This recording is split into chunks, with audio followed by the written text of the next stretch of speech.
Evangelho de João, capítulo 21, versos 24 e 25. Leamos juntos. Este é o discípulo que dá testemunho a respeito destas coisas e que as escreveu. E sabemos que o seu testemunho é verdadeiro. Há, porém, ainda muitas outras coisas que Jesus fez. Se todas elas fossem relatadas uma por uma, creio eu que nem no mundo inteiro caberiam os livros que seriam escritos. Amém. Podemos assentar?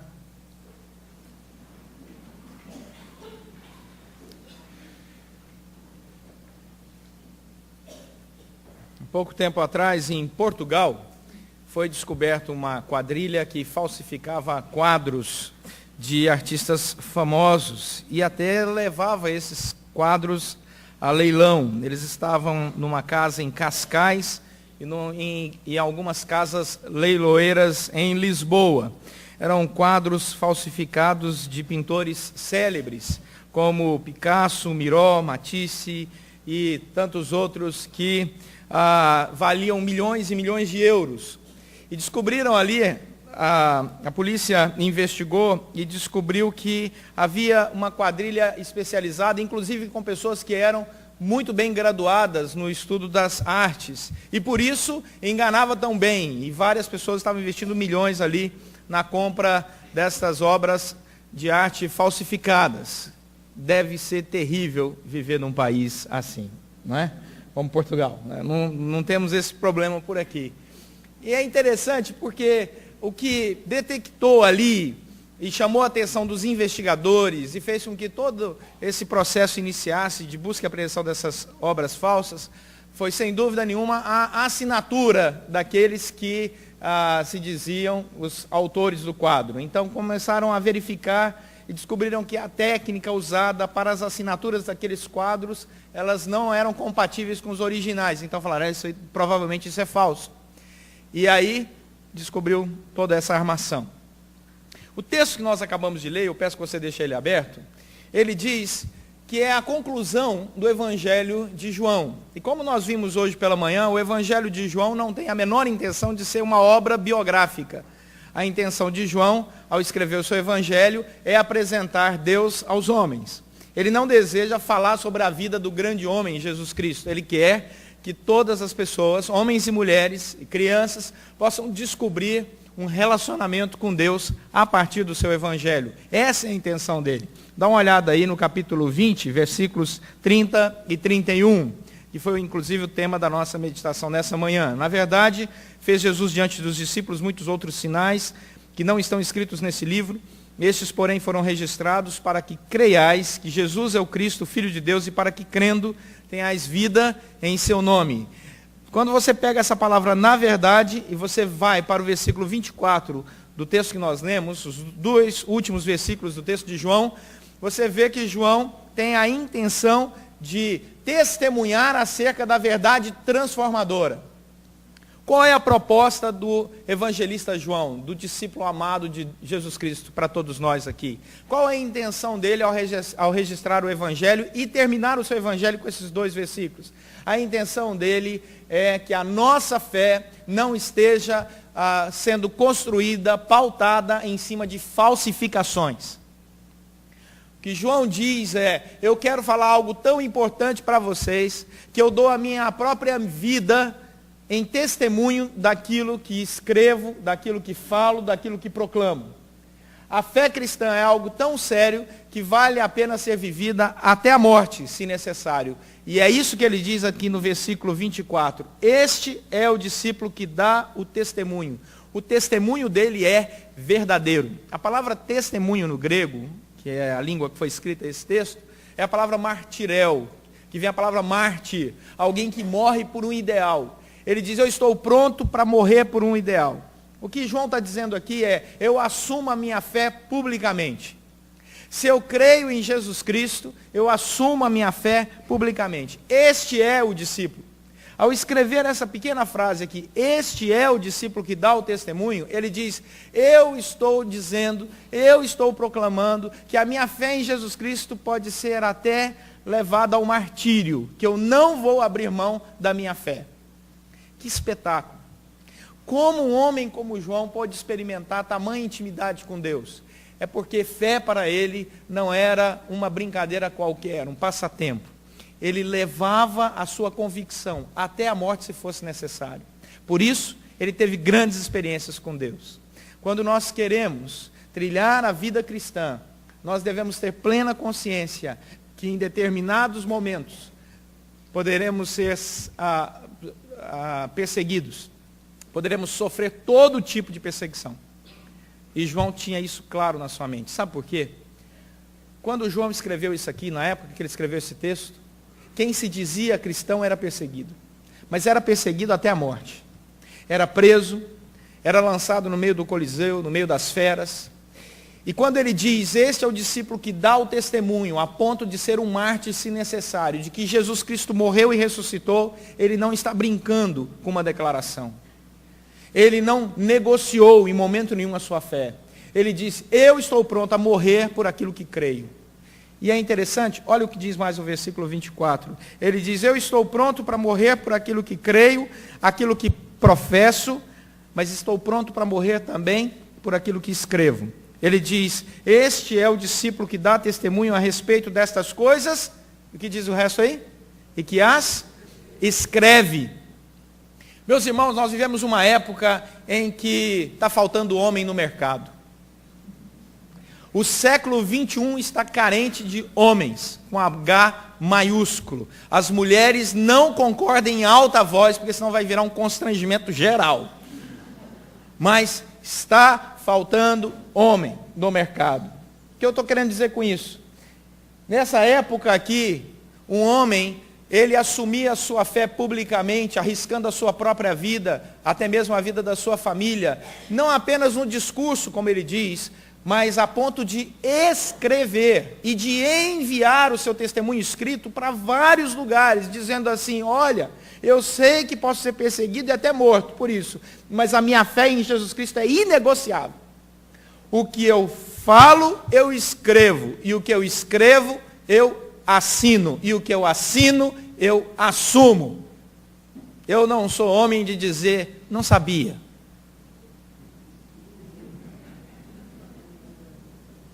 Eu não sabia. Eu não sabia. João não é assim. Por isso esse homem tinha grande intimidade com Deus. Porque ele não tinha vergonha da sua fé, da sua caminhada. Ele podia ver milagres, ele podia ver sinais, ele podia orar e interceder por pessoas e ver o Espírito Santo de Deus agindo, porque ele não negociava a sua fé. Ele dizia, eu sou o que sou, creio no que creio, vivo o que falo, vivo o que prego, vivo o que escrevo, e ponto final. Integridade. Integridade de um verdadeiro discípulo do Senhor. Assim foi com João, assim foi com Ana, com Maria, com Isabel, assim foi com Pedro, assim foi com tantos homens e mulheres de Deus ao longo de toda a história. Por exemplo, Martinho Lutero.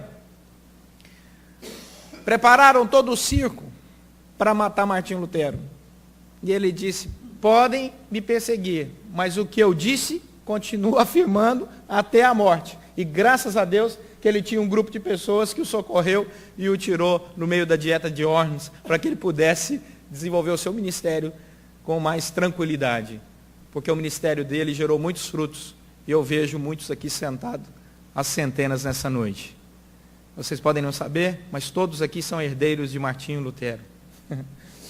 Da convicção de um homem que assumiu a sua fé, pondo em risco a sua própria vida. Assim como João. E assim como o século 21 precisa muito de pessoas que vivem o que pregam, escrevem e assinam sua declaração de fé, e não tem medo de dizer, eu creio, eu sou um cristão de fato, segundo a palavra de Jesus Cristo. E olhando ainda o versículo 24, você percebe que ele diz uma outra coisa. Ele diz, esse é o discípulo que dá testemunho a respeito destas coisas, que as escreveu. E aí, observe o finalzinho desse versículo 24. Esse final do versículo 24 deve ter dado muita dor de cabeça para muita gente. O que é que está escrito aí? Ele diz assim, e que as escreves, e, podem ler por favor enquanto eu bebo água, e...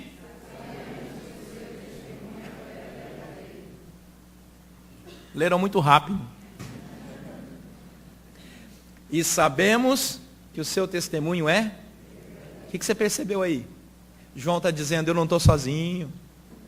Nós sabemos. Eu tenho uma lista de pessoas que, assim como eu, sabem que o testemunho, o martirel, é verdadeiro. João diz, eu não estou sozinho nisso aqui não. Existem outras pessoas que também sabem que Jesus Cristo morreu, que Jesus Cristo ressuscitou ao terceiro dia, que Ele reina soberanamente sobre todas as coisas, que Ele domina sobre céus e terra. Eu sei e nós sabemos. O que João está querendo dizer é que ele abre a sua fé para verdadeiros questionamentos, mas ele abre a sua fé para dizer que ele não está sozinho, porque Jesus Cristo nunca enviou ninguém sozinho.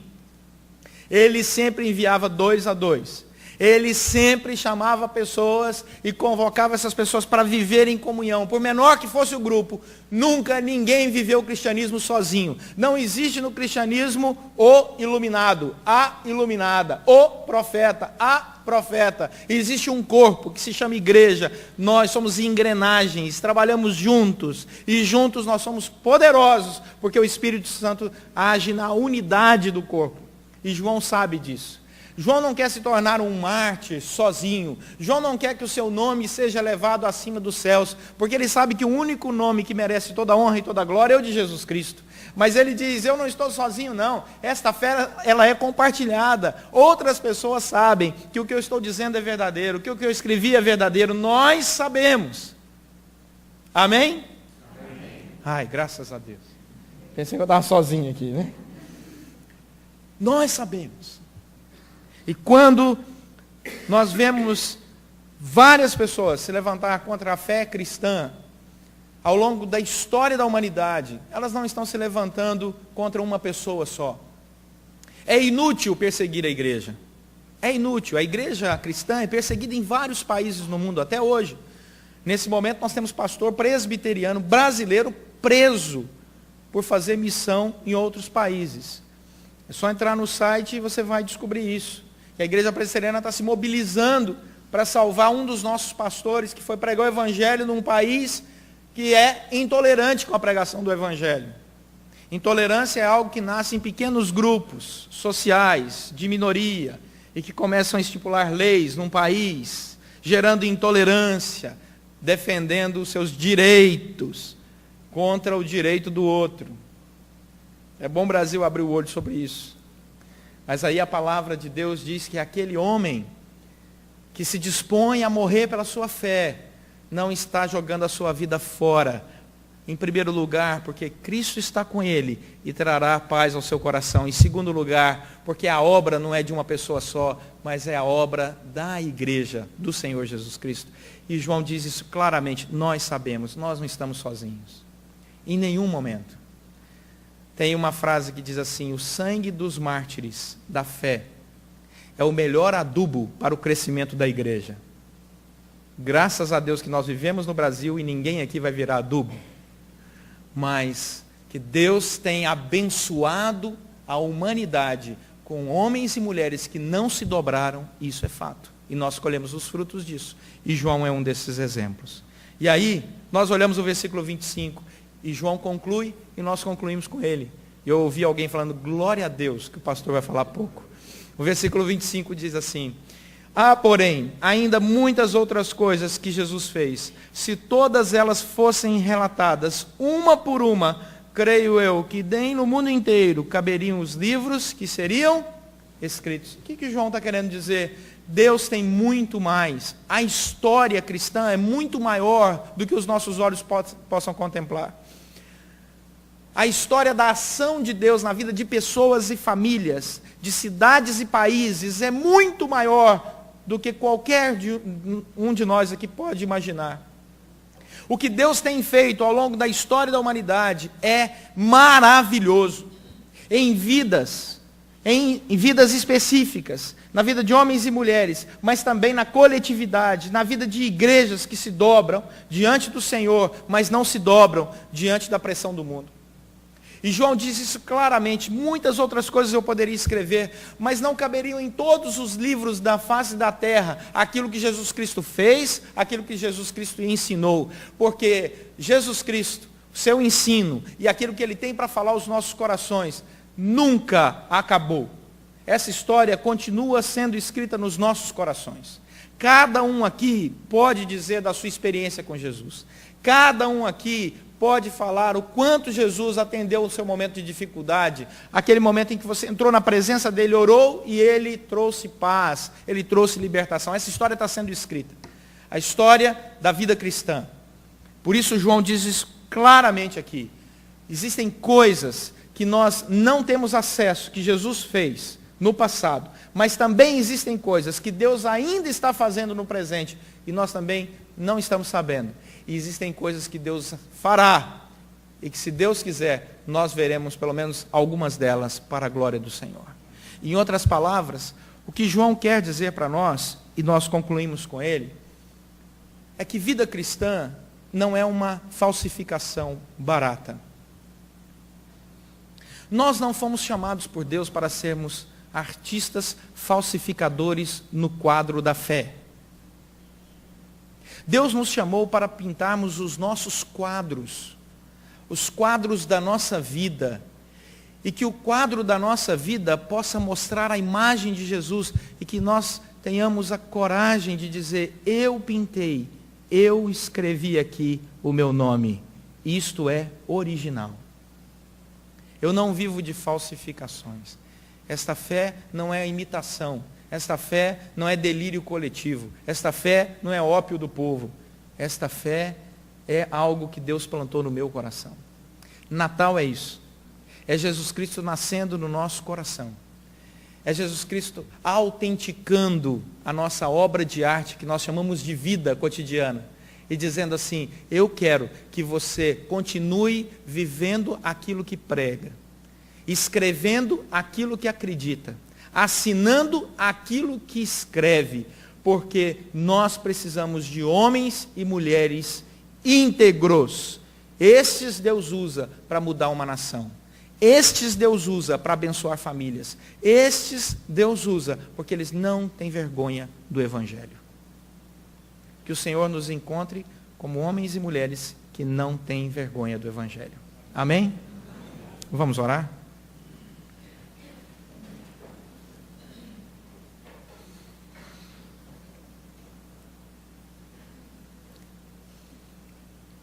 A palavra de Deus diz que quando você não se envergonha de Deus, Deus se alegra com a sua vida, com o seu testemunho. Ele traz a paz que excede todo o entendimento. Ele faz a sua vida uma vida de amor, esperança e fé. Todas as pessoas querem andar ao lado de pessoas cheias de amor, esperança e fé. Pessoas que amam são pessoas alegres, perdoadoras. Pessoas que têm esperança são pessoas otimistas. Pessoas que têm fé são pessoas que têm intimidade com Deus. É isso que Deus deseja para você, para mim, para todos nós. Vamos orar, pedir isso a Deus.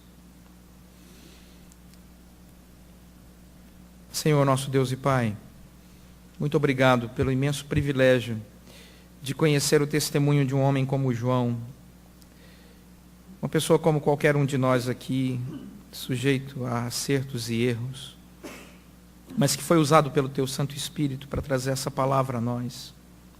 Palavra que inundou o coração dele e que, em nome de Jesus, pedimos que inunde o nosso coração. Ó Deus, nós não queremos viver uma falsidade.